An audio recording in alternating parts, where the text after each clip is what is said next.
안녕하세요. 책드레입니다. 며칠간 가을 장마라고 하는 비가 하염없이 내리고는 아침 저녁 바람이 달라진 것 같아요. 이대로 여름의 끝인가 하여 좀 아쉽기도 하고요. 추석까지는 더웠던 것 같은데 하며 가는 여름의 끝을 잡아봅니다. 밤에 시끄러웠던 매미 소리도는 없고 대신 귀뚜라미 소리가 들리는 걸 보니 가을이 성큼 온 듯합니다. 책들애가 소중하게 가꾸어가는 천안동 하늘쌤 작은 도서관의 한 주간 소식을 전해드리는 하늘쌤 라이브 1230을 시작해보겠습니다. 첫 번째 소식은 하늘쌤의 모형 뜨개 친구입니다. 코바늘 도안 보는 것을 연습하기 위해 친환경 수세미를 뜨고 있어요. 이 도안으로 떠보고 또 저 도안으로 떠보며 도안을 읽으려고 노력 중입니다. 틀리기도 하여 다시 풀고 코바늘 뜨기는 기둥코가 있고 마무리 빼뜨기가 있다는 것을 알았습니다. 원형 뜨기 할 때는 매직 루프라는 기법을 하느라 손가락에 쥐가 날 지경입니다. 무엇이든 처음 배우는 것이 제일 어렵지만 익숙해지는 데는 시간이 걸리겠지요. 꾸준히 하다 보면 쉽게 도안을 볼 수 있고 원형뜨기나 평면뜨기를 할 수 있으리라 기대하며 꾸준하게 연습해 보기로 하였습니다. 친정 어머님이 가방 떠달라신다며 실을 주문하시겠다고 하셔서 가방 도안도 찾아보고 도안에 관한 이야기를 하며 즐거운 수세미 뜨개를 하였습니다. 두 번째 소식은 책친구 성인반 너의 생각을 들려줘입니다. 이번 주 도서는 유명한 백만번산 고양이 작가인 사노요코 작가의 하지만 할머니입니다. 출판사와 옴기니가 달라진 두 책을 비교하며 두 분이 짝을 지어 읽어보았습니다. 두 분의 케미가 얼마나 좋았던지요. 짝지어 읽어보는 재미도 남달랐습니다. 같은 그림인데 옴기니에 따라 쓰이는 단어나 표현이 달라지는 것을 알 수 있었고요. 초 심부름을 너무 열심히 한 고양이가 실수로 초를 5개만 준비하게 되었고 98세 할머니가 케이크에 초를 세는 순간을 기점으로 5살이 된 할머니는 그동안 못해왔던 것들을 할 수 있는 용기가 펑펑 샘솟게 됩니다. 냇가를 훨훨 새처럼 날아 넘어가는 할머니의 모습은 마치 우리에게 사회적 규범이나 나이에 묶이지 말라고 외치는 듯 했습니다. 또 저자의 다른 책인 백만번상 고양이를 활동가 선생님이 읽어주셨습니다. 100만 번을 살고 죽은 고양이가 흰 고양이를 만나면서 의미 있어지고 자신보다 더 사랑하는 대상이 생겼을 때 느껴지는 그 주인공 고양이의 목숨의 무게가 너무나 깊게 느껴지는 책이었습니다. 세 번째 소식은 책친구 초등반의 너의 목소리를 들려줘입니다. 코로나로 인해 마스크를 쓰는 동안 말하고 싶어도 참았던 우리 아이들의 목소리를 돌려주고 싶은 마음에 기획했던 프로그램으로 이제는 스스럼 없이 책도 읽고 맑은 목소리로 자신의 의견을 이야기하게 되어서 뿌듯한 마음입니다. 함께한 그림책은 박주연 작가의 지구를 위한 1시간입니다. 지구를 위한 1시간의 참여로 호주에서 시작한 지구촌 불끄기 운동입니다. 처음에는 호주 시드니에서 출발했죠. 2007년 시드니에 있는 220만 집과 회사들이 정해진 시간에 한꺼번에 불을 끄기로 약속을 했어요. 생각보다 많은 사람들이 지구촌 불끄기 운동에 참여했습니다. 그 뒤 해를 거듭하면서 온 지구 사람들이 함께하는 행사가 되었지요. 책 속에 서울 엔타워가 나오는데 도서관에서도 보인다고 하자 모두 신기해하며 창가로 달려갔지요. 프로그램 진행하는 날은 흐려서 타워의 중간이 보이지 않아 더 신비롭기도 하였습니다. 그리고는 책 속의 좋은 글을 따라 써보기를 하고 지구에게 하고 싶은 말을 쓰고 발표해 보았습니다. 다음 주가 초등반 책친구 마지막 시간이라 그간 읽었던 책의 인기 투표를 진행합니다. 또 재미난 시간이 되겠네요. 네 번째 소식은 하늘샘에 모여 켈리 친구입니다. 이번 시간에는 꽃그림이 그려진 엽서와 종이백을 펼친 종이에 또 검은 종이에 글을 써보았습니다.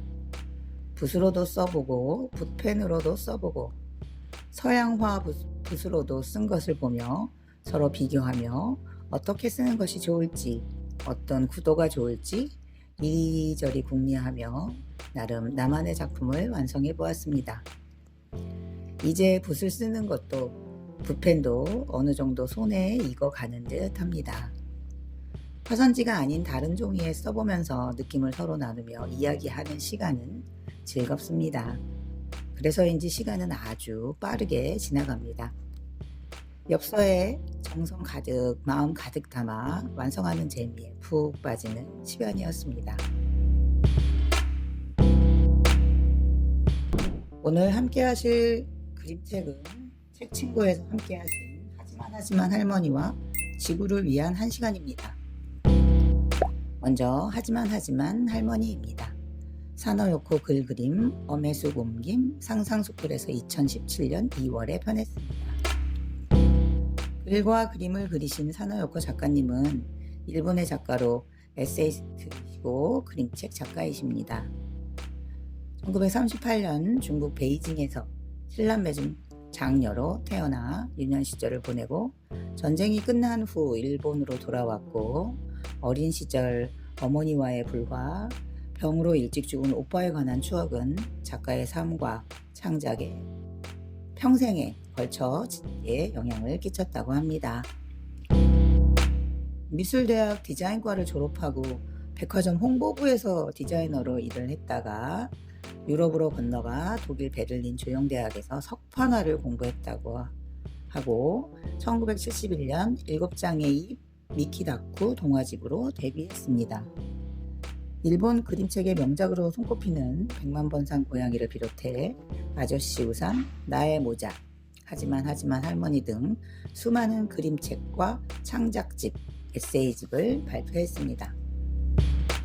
2004년 유방암에 걸렸으나 여명이 얼마 남지 않았음을 자각하고도 사는 게 뭐라고, 죽는 게 뭐라고, 시즈코 씨, 열심히 하지 않습니다 등 말년까지 에세이집을 왕성하게 발표했다고 합니다. 그리고 1910년 11월 5일 도쿄의 한 병원에서 암으로 만 72세의 나이에 영면하셨습니다. 나는 할머니인걸. 이 말을 입버릇처럼 하는 할머니. 그렇지만 할머니의 99번째 생일날 고양이가 사온 양초는 겨우 5개. 5살이 되어버린 할머니는 다음 날부터 5살답게 새로운 생활을 시작합니다. 하지만 할머니는 어린아이부터 할머니 할아버지까지 전 세대가 즐겁게 읽을 수 있는 사노요코 특유의 독특한 발상과 절묘한 유머가 돋보이는 그림책입니다. 어느 작은 집에 할머니와 씩씩한 고양이 한 마리가 살고 있었습니다. 고양이가 함께 고기 잡으러 가자고 하면 할머니는 아이고 하지만 나는 98살인걸. 98살 난 할머니가 물고기를 잡는 건 어울리지 않아 하고 거절하였습니다. 그러던 어느 날 할머니가 99번째 생일을 맞게 되어 고양이에게 케이크에 새울 양초를 사오라고 하였습니다. 하지만 고양이가 들고 온 초는 겨우 5개. 서두르다가 그만 냇물에 초를 빠뜨린 것입니다. 할머니는 1개, 2개, 3개, 4개, 5개 하고 초를 세며 5살 생일 축하해 라고 스스로에게 축하의 말을 하고는 올해부터 나 5살이 된 거야 라며 기분이 들떠 있습니다. 다음 날부터 할머니는 고양이와 함께 밖으로 나가 94년 만에 냇물을 뛰어넘고 94년 만에 물고기를 잡았습니다. 이제 할머니는 이렇게 말합니다. 하지만 나는 5살인걸. 언제까지나 나이에 상관없이 아이의 마음으로 살라고 사노요코가 삶을 권하고 있습니다. 이 책에 나오는 할머니는 무려 98살입니다. 조용히 여생을 보내고 있다는 표현이 딱 어울리는 할머니죠. 할머니란 이런 것이라는 세상의 이미지대로 자신의 행동을 맞춤하여 하루하루를 보내고 있습니다. 유일하게 생산적인 활동이라고는 밭에서 비교적 수확하기 편한 콩 같은 작물을 기르는 정도입니다. 매일이 변함없는 삶을 살던 할머니는 99살 생일날 자신을 위해 직접 케이크를 만듭니다. 함께 사는 5살 고양이 말고는 축하해 주는이 없는 외로운 생일입니다. 그래서 여기까지 할머니는 어떤 그림에도 웃고 있는 모습이 없습니다. 아궁이로 향해 있는 뒷모습도 외로움입니다. 그러던 것이 올해는 뜻밖의 사태가 발생합니다. 나이만큼 양초가 준비되지 않았던 것입니다. 5개의 촛불은 중요한 의미를 가지고 있습니다. 촛불의 숫자는 나이라는 할머니의 믿음 덕분에 엄청난 변화가 일어났기 때문입니다. 할머니여서 할 수 없다고 생각한 것이 5살이라고 생각하니 멀쩡히 할 수 있게 된 것이지요. 이 사건은 할머니의 인생관을 근본적으로 바꾸어 놓습니다. 그리고 여기서부터 할머니의 표정도 훨씬 명랑하고 활기찬 모습으로 바뀝니다. 마치 마법에 걸린 것처럼요. 사람은 누구라도 행복하게 살고 싶어 합니다. 그러니 마음 먹는 것 하나로 삶은 얼마든지 즐거워질 수 있다고, 99살에도 충분히 늦지 않았다고, 아마도 사노요코는 이 이야기를 통해 그런 희망의 메시지를 전하고 싶었던 것은 아닐까요? 이 책 뒤에는 작가가 전하는 글과 옴기니가 전하는 글이 수록되어 있습니다. 꼭 읽어보시기를 권합니다. 두 번째 그림책은 지구를 위한 1시간입니다. 박주연 글, 조미자 그림, 한솔수북에서 2011년 3월에 편했습니다. 글을 쓰신 박주연 작가님은 대학에서 아동학과를 졸업하고 대학원에서 아동문화 콘텐츠를 공부했습니다. 출판사에서 다양한 어린이 책과 유치원 교육 프로그램을 기획했으며 현재 어린이를 위한 글을 쓰고 교육 프로그램을 기획하고 있습니다. 재미난 거리가 없을까? 뭐가 다를까? 어떻게 생겼지? 등 호기심으로 세상 보기를 좋아합니다. 쓴 책으로는 환경부 우수 환경도서로 선정된 지구를 위한 1시간, 으라차차 흙, 그리고 호랑이 줄무늬는 왜 있을까를 비롯해 깜빡깜빡 뭐가 보여? 탐험하는 게 좋아 등이 있습니다. 그림을 그리신 조미자 작가님은 대학에서 회화를 전공하시고 강원도 춘천에서 그림책 작업을 하고 있습니다. 창작 그림책으로 어느 공원의 하루, 거미가 줄을 타고 올라갑니다. 노란 잠수함을 타고 등이 있습니다.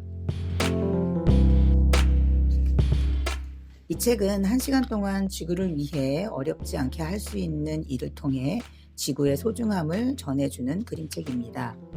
밤이 되어도 대낮처럼 밝은 도시에서는 쉴 새 없이 열기와 빛이 뻗어나옵니다. 우리는 우리가 필요한 에너지를 만들어내기 위해 지구를 힘겹게 하고 있습니다. 지구는 사람뿐만 아니라 지구에 사는 모든 생명체의 집입니다.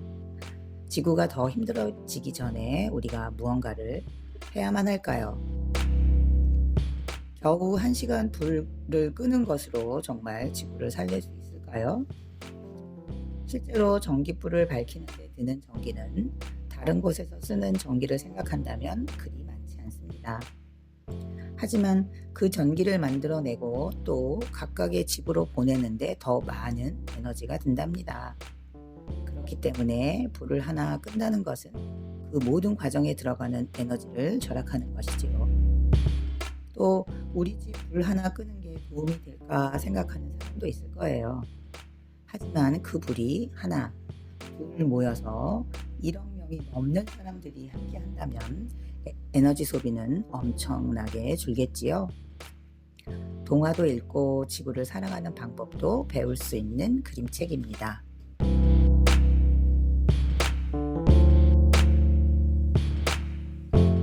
지구가 더 힘들어지기 전에 우리는 무언가를 해야 합니다.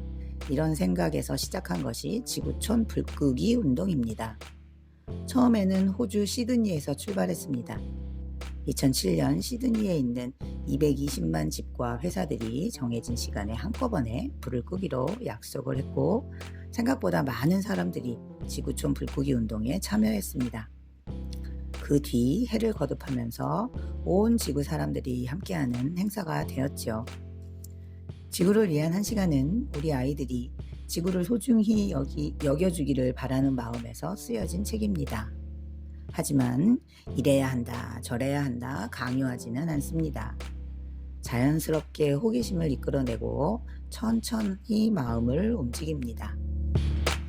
마지막 장을 다 넘겼을 때 마음속에 작은 불씨를 심어놓죠. 지구를 아끼는 마음, 이웃을 사랑하는 마음을 싹 틔우는 지구를 위한 1시간으로 함께 마음을 모아보는 건 어떨까요?